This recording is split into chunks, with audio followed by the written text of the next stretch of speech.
Hello and welcome to Comic Solving Problems. I'm Stephen Allen. And I'm Eric McElroy.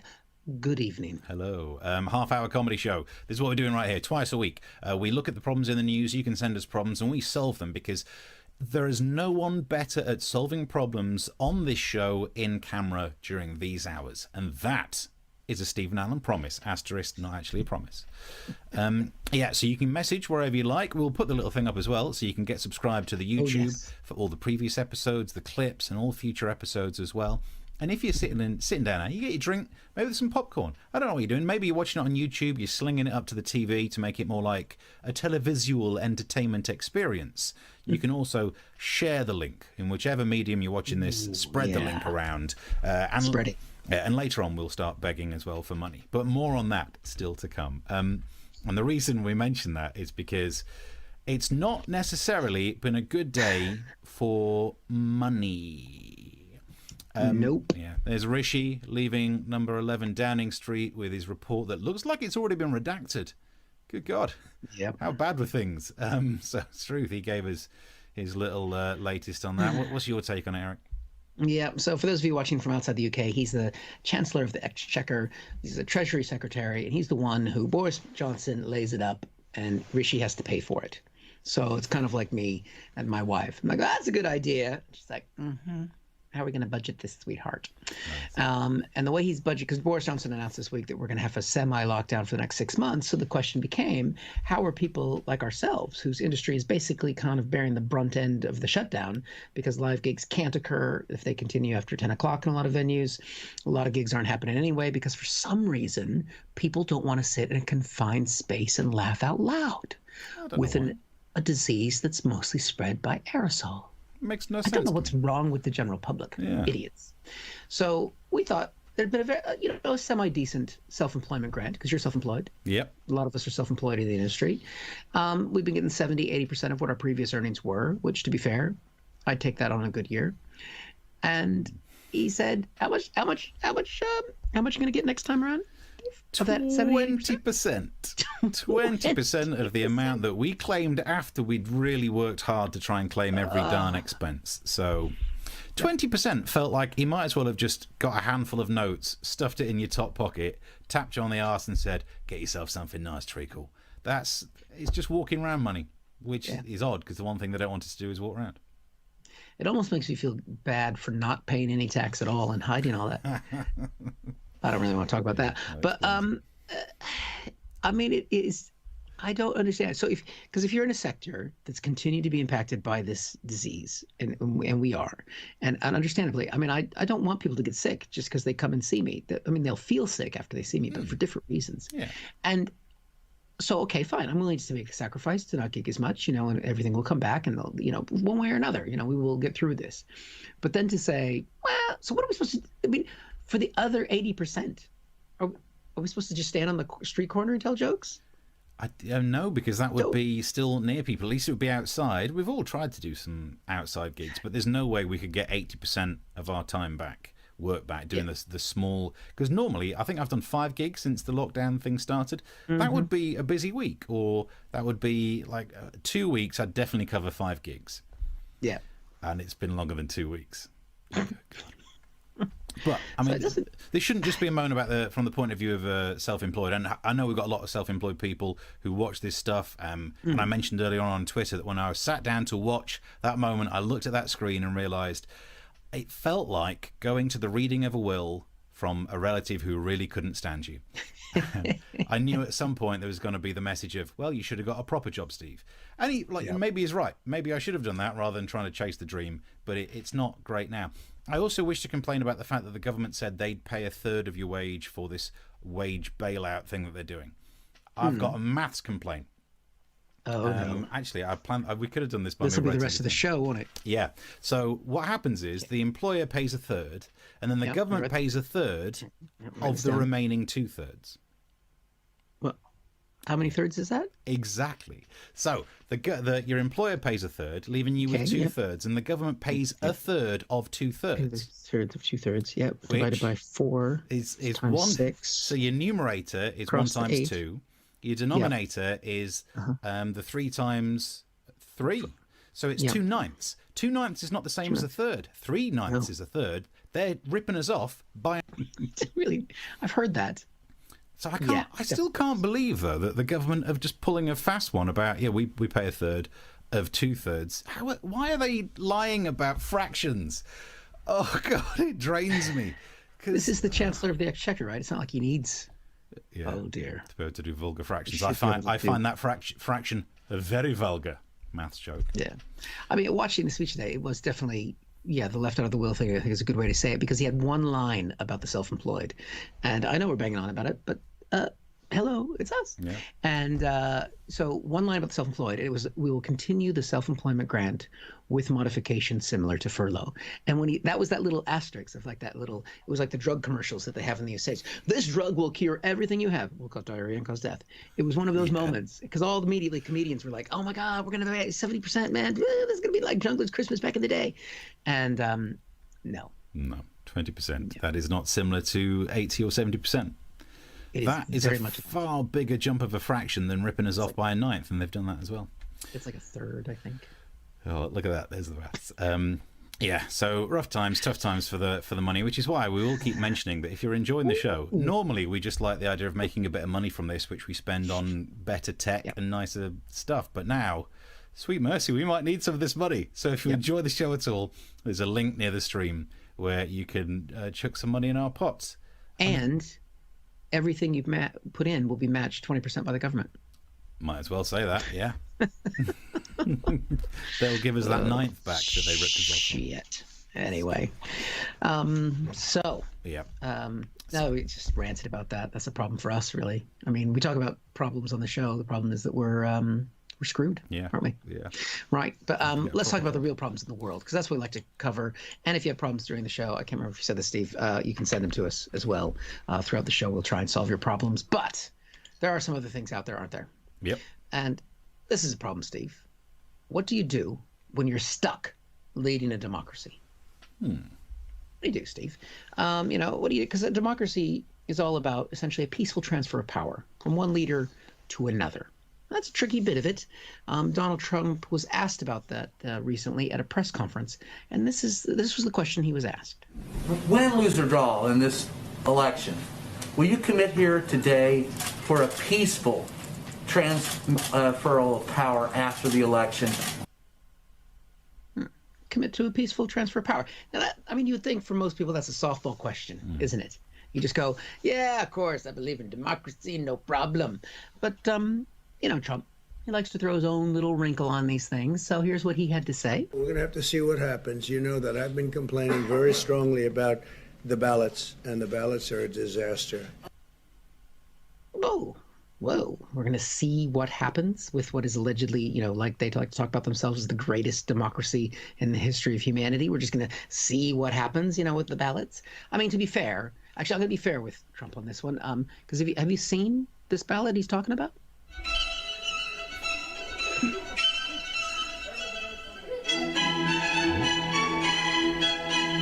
Oh, that is some bad ballot, Steve. That's a nasty ballot, yeah. You got to watch out for those girls. That's not what he was talking about. I don't want to. He wasn't. What were you Googling for, by the way, to even find that clip? I don't want to know. We'll talk about that separately. Trump was talking about the upcoming presidential election. Now, he's railed on a lot about this imaginary voter fraud and about, bad ballots and good ballots and the type of, ballots that are out there, but he does have a solution to it. Basically, to just, essentially get rid of it. Here's his solution. Get rid of the ballots and you'll have we'll have a very peaceful, there won't be a transfer, frankly. There'll be a continuation. Oh, God. There you go. That's it. That's the president of the United States essentially saying, we don't really need an election. And this isn't the first time he said something like this. He was saying if the economy had been going as well as it had been going before COVID, that we wouldn't have needed an election at all. That things would have been so good he could just stay in power. Now, I know this is a comedy show. I don't like to get serious. Anytime you get it sincere, I would just want to punch myself in the face or get kicked in the stomach by a young girl in a tutu. But what he is saying is an attack on the foundation of what makes a democracy function, is that the one leader loses and accepts that he loses, or she loses eventually, and moves on, like what Hillary Clinton did. Is she won the popular vote, but she accepted that the American system said that she has to move on. That now you think, like, how did Hitler ever get in power? How did these other countries fall apart? This is how. And you realize how simple it is basically when the person who's in power loses, they say, well, you're supposed to go now. And they just go, no, not going to do it. And it's just the powerlessness of what? Well, but you're supposed to. And then you just go, no, I don't want to go. And then everybody just goes, oh, shit, there's nothing we can do. That's what's going to happen. There's nothing we can do to make Trump leave, except there might be this one thing. I have to leave for an emergency phone call. That's it. American democracy's not that much in trouble. I mean, that was the same press conference where he's like, there might not be any transfer of power at all. I have to go answer the phone. So, maybe the White House operators, off for the days. He's covered for. Now, you have to think, he left the press conference after that. Who was so important that he had to take that call? We got it here. Hey, Donnie, how's it going? What's the shizzle? I'm not interrupting anything important, am I? Nice. Acting. Method. Now, method chair swivel. Good. For those of us who kind of like America and like democracy, it's been kind of a depressing couple of days. I'll be honest with you, Steve. But I want to give people a nice little moment. So Trump went to pay respects to Ruth Bader Ginsburg. He had to step outside of the Supreme Court where she lay in rest, God bless her. And there was a crowd there that weren't his followers. And this glorious moment happened.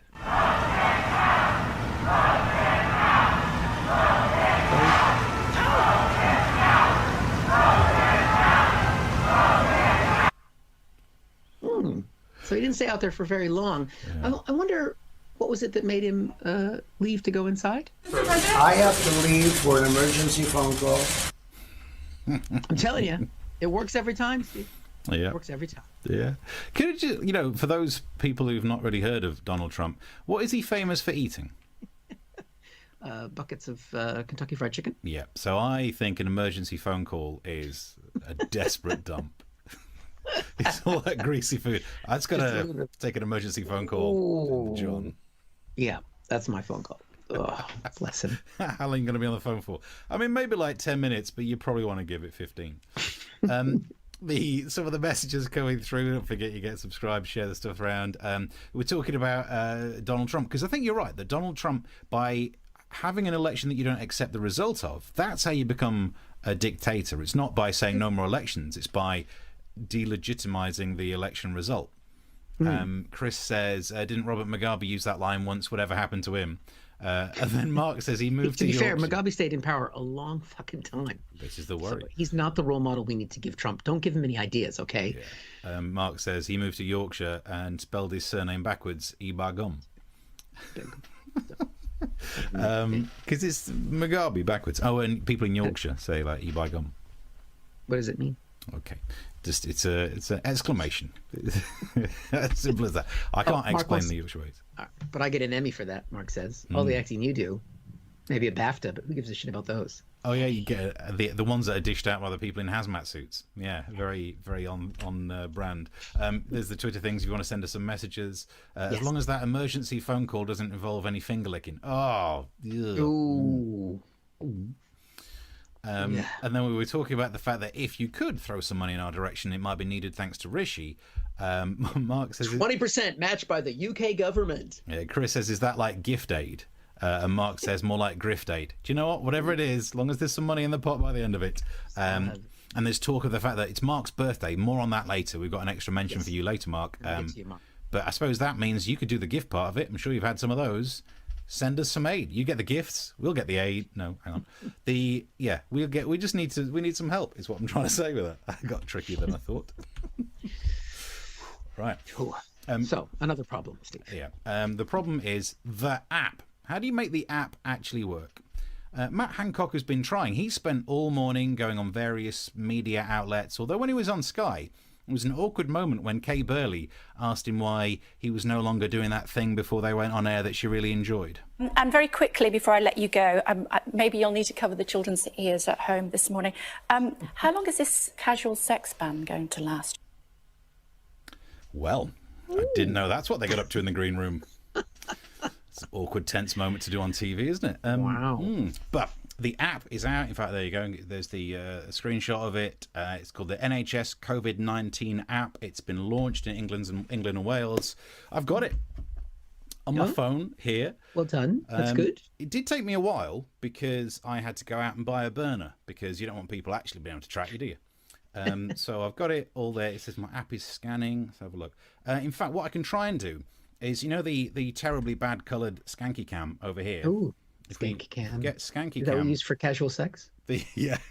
So there you go. Look at this. You can see we've got some bad lighting because the one in the background, but it shows you that your app is active and scanning. And look at that little scanning thing. There are no dots on it. Okay. I wanted dots, if I'm honest. Like, so in dot Aliens. Yeah. I wanted it to be a bit like that when all of a sudden you just see like where the people with COVID are, so you could back away. Although they're underneath us. Yeah, they're in the ceilings. Although actually, I've decided you might not want to avoid the people with COVID because this lets you know if you've been near someone who's got it. Yeah. If you're forced to stay at home, then you get 500 quid. So that might be one way to get some money out of Rishi. I'll take this phone, leave it near the local hospital, see if I'm near anyone who's got a bit of the COVIDs. Yeah. See if I can get it sorted out. Nice. It's probably the only way to make any money out of it. The app, it's nice that you've got it. It also means that you can do things like, as you may have seen then, you can check your symptoms, you can check into venues, got a QR code scanner, the latest advice. Also, I do like the thing down the bottom, you can just turn off contact tracing. Well, that makes it so much better.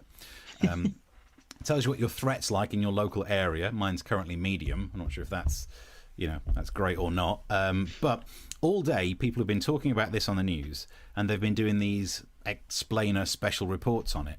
So if other news outlets are doing it, I think we should be doing that too. So I filed my special report on the app. This is a smartphone used by millions to waste their lives on social media, to photograph their genitals, or for some strange people to make and receive phone calls. But it can also track where you've been. And that is what the government's counting on. From today, people in England and Wales can install the new NHS COVID-19 app.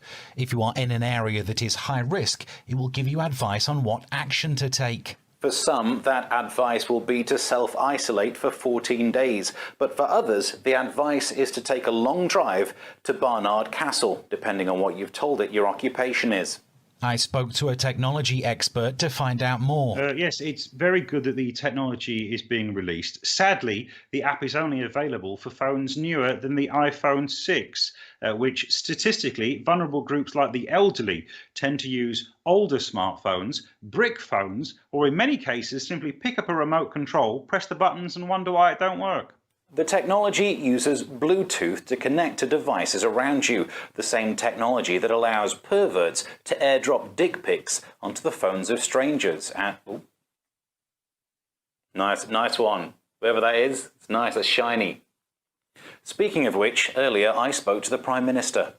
Prime Minister, what would you like this app to do? Help the public to work together, get the virus. And if you do get the virus, the app will tell everyone you've been in contact with. If they choose to ignore the warning, no one will ever know, and our Prime Minister will call them freedom-loving. And that's my special report.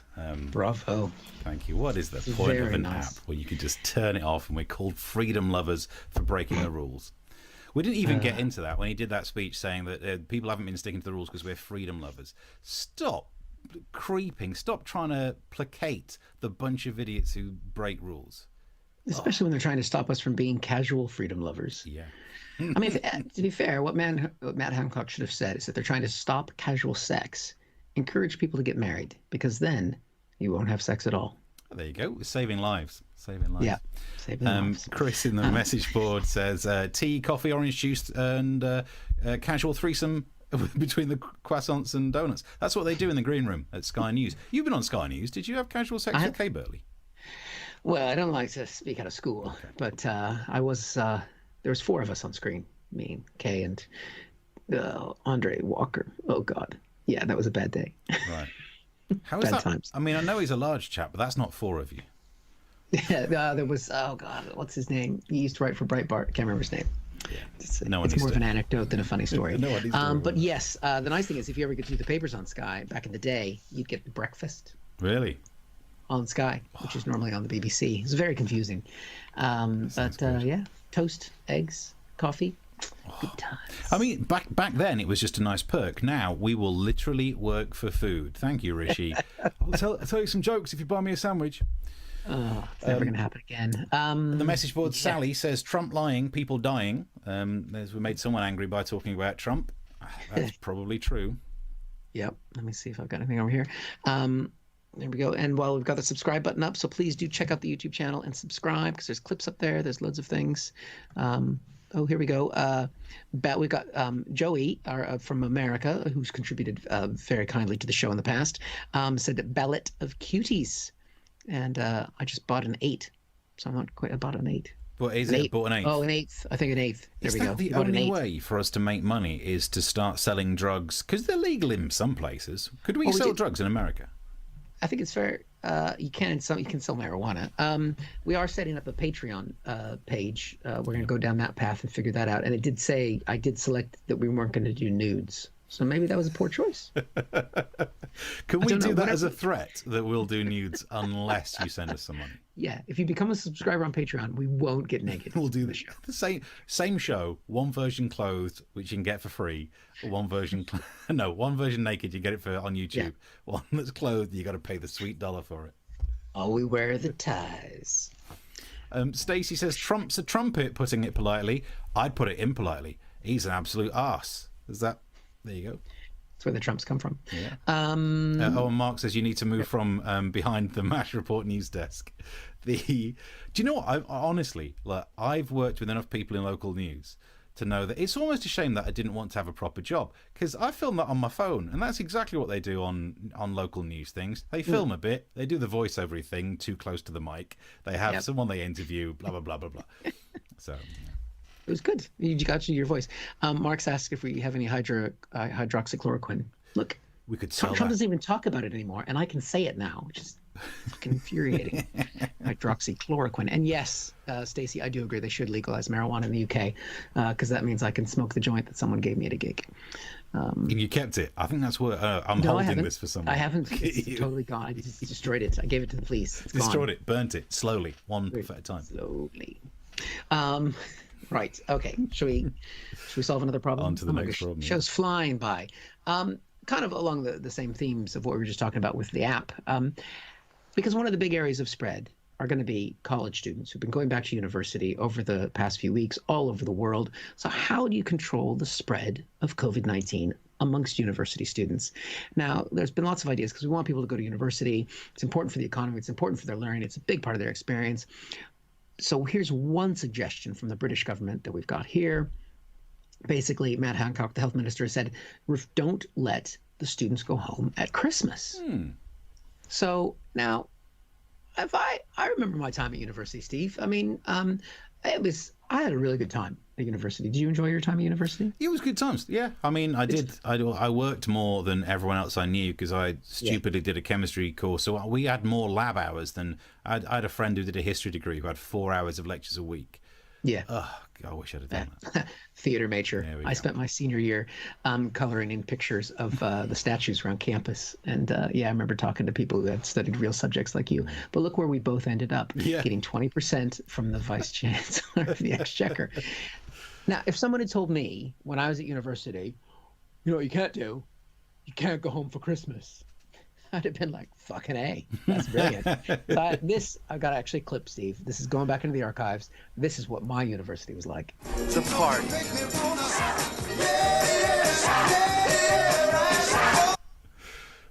You've changed a bit since then, but I can see the resemblance. Bringing back the memories. I tell you, those are some good times. Now, it's not just that they're looking at maybe in England saying that people can't go home because they're worried about the spread of the virus. This has been the solution that's been proposed in Scotland, of all places. Scots students told not to go to the pubs. Now, these are students, and this is Scotland. Yeah. The only reason to be a student in Scotland is to go to the pub. Yeah. Because you've got lots of money, because Scottish students don't pay for university. So that's it. They got all that money. I expected you to then to do a Venn diagram graph, but I'm not sure how the Venn diagram of Scottish students who want to go to the pub. You're just drawing a circle. I mean, the drinking is such an important, but because in America we have to sneak around when we drink at university. We're here, everybody can drink at 18. It's no big deal. One of the most amazing things I've ever seen early in my days in the UK was doing a university gig, student gig, and I saw a girl drink a bottle of white wine that she had all to herself through a straw. Nice. And no one looked at her like she had a problem. Like, Students. That's a very efficient way to do it. It's well done. Party time. So it's like, it's a great. But so the problem is they wouldn't go home for Christmas, which seems fine to stay there. But if you imagine doing Christmas at university and not being able to go and celebrate with anyone. Yeah, I mean that would almost be like going there to learn. Yeah, that's a mistake. Which I'm not in favour of, because look, pretty soon we're going to have to give up the ghost and try and apply for proper jobs. And I don't want students who've graduated more recently to actually have studied. Then I don't stand a chance. I was thinking about going back to university, but now, what's the point? No pubs. Yeah, fair enough. Any messages on this as well? Keep it coming through. So look, Stacey was saying, because I called Trump an arse. She said that's better. First time commenting, I wasn't sure if I get into shit for being impolite. Because you are messaging on YouTube. YouTube does hold some messages back sometimes for swear words, but it looks like you don't want to be the naughty messenger. You're allowed shit by the looks of it. Let's see. What else we got? We won't be celebrating Christmas like normal as it is. I suppose, actually, yeah. So even if you did get to leave university and go home to celebrate Christmas, that's still probably a lockdown. And actually, a lot of people are saying maybe Christmas is cancelled. I just want to give a counterpoint. I do find it difficult to know what to buy, people. So maybe if we cancel Christmas, it's not bad. So maybe get out there, don't wear a mask and lick a handrail. It helps. It helps me. Would that show up on the app if you did that? I can register. This is the thing. On my burner, I might just walk around near people and just keep registering as having COVID. So I could really clear the streets around here. You could shut this motherfucker. Shutting it down. I might do that to rival comedy gigs. It's not a bad idea, actually. There we go. Very good. What else have we got? Animal House clip. Yeah. Nice, Ellie. Thank you. The students can't leave the dorms, can't go to the pubs, or go and can't have casual sex. Yeah. What are they going to do? What is the point of being a student? That's the point. What else have we got here? More Scott students. Yeah, go on. Told not to go to the pub. You may as well tell the sun not to come out. Oh, hang on. It's Scotland. Yeah, nice what of those is going to happen? Stacey says, our students on Scotland, it keeps moving. This is the problem with people messaging. Now are all locked up in their halls because of it now. Yeah, well, get rid of them. Put all the students, lock them all up. Why not? Get some out. Lord of the Flies. Just put them in there. See who makes it out. There we go. Yeah, so you can keep we've not checked Twitter as well. We keep an eye on that while I go and get set for the next one. Because the next story, the next problem that we need to solve is Kent. And I say that as someone who is in Kent. The studio extraordinaire back here is based in the Gravesham area of Kent. Rejoice, as you could see when you saw my postcode on it. Thankfully, it only gave, because I did check, that's why we only zoomed in on the camera, it only gives the first bit of my postcode. I did double check. We're all outside your house, dude. I'm sorry, if you come anywhere near this street, I will press the COVID button. You go in a lockdown. So the problem is that there's going to be an internal border in the UK. There is going to be a border in Kent where lorry drivers will have to get their paperwork out. Michael Gove has confirmed this. Okay. And as someone who's in Kent, the idea of Kent being separated off from the rest of the UK, I would just like to say, this is the best idea ever. Yes. Why weren't we doing this before? If we could get some of the lorry drivers off the roads, maybe if there's some sort of scheme where without paperwork, lorry drivers aren't allowed on the M25, and with paperwork, you've got to be on the inside lane. I could have saved years from my life not having to queue for that damn tunnel. Oh, the bane of my existence, lorry drivers. I'm all for it. Shut this system down. Make them go down to Portsmouth and get on a ferry. Let's clear the roads up here. That's what I'm saying. It's a good way of doing it. Now there would be some problems, because if we effectively move the UK border to the north of Kent, it would have a couple of impacts. One would be any of the migrants crossing the Channel to get into the UK would then have to make their way across Kent, and then there'd be a Sangat style camp in Orpington, which actually would improve Orpington. So it's win-win. Poor old Orpington. I don't know why I picked on that. It's a great name. Yeah, so that's where that nudist place was when I did a gig. If they'd have paid more, I would have kept the clothes on. But in terms of places that we've got going off in Kent, people seem to be liking the idea. This is the local newspaper who said that they started thinking about what would an independent Kent look like, according to the local newspaper, or indeed state broadcaster, as they're trying to become. Kegs-it. Yeah, Kegs-it. So I'm all for it. I'd break off. This is actually almost like the end result of Brexit, isn't it? That it's going to make people want to, if you disagree with people in a bigger union, you'll think, well, we'll just make it on our own. And which leads us to birthday boy Mark, who actually tweeted as a joke, and this is the best joke on this topic. He tweeted saying, police to stop lorries without permits entering Kent in new internal border. The irony is, Kent is the only place in the UK with a deal. That is a very good joke. Boom. Good capitalisation on the D, which explains it. And it's his birthday today, so we just wanted to say happy birthday to Mark. He sent us this picture earlier on. Look at that, having a bit of cake, taking a sample in to be tested. Is that rosé? What's going on there? And also, we mentioned this earlier, and Eric didn't want me to point. I'm going to zoom in on the cake.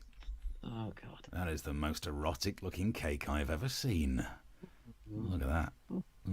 I do realise maybe it's not erotic to anyone else. It's just that I've been on a low-carb diet for 2 weeks now, so I'm looking at that. I'm like, oh. All right, that's fine. The things I do to that cake. I have to say, Mark did send us that picture, and he was drinking before noon. Yeah, congratulations. So, the fact that you made it to watch the show is pretty impressive. What was it, Iron Brew and gin, or Iron Brew and vodka? I can't remember what the drink was now. Brilliant. Sounds good. And we should explain that joke to anyone not au fait with what happens down in Kent. There is a place on the pier, on the border there on the coast, called Deal. And that's that joke. It's not even the best place name that we've got in Kent. This is one of my favourite screenshots. It's difficult to see, but down the bottom is the hamlet of Ham. Right at the top of the screen, you can see the town of Sandwich. And in between those two, there is a very famous road sign, Ham Sandwich. Ham Sandwich. Is that where it comes from? Yeah, that's as in the Earl of Sandwich and the Earl of Ham. The Earl of Ham was a pig, and he was christened Earl. I don't know how you become an Earl. And and that's how we ended up with ham sandwiches. Interesting side note fact, while we're doing some Kent facts, the idea of Kent being independent wouldn't be the first time it's happened. No. Kent used to be a kingdom back in the day when England was a mixture of different kingdoms. That was 1,273 years ago was the last time that Kent was independent. When those Brexit voters said they wanted to turn the clock back, my God, I think they overshot.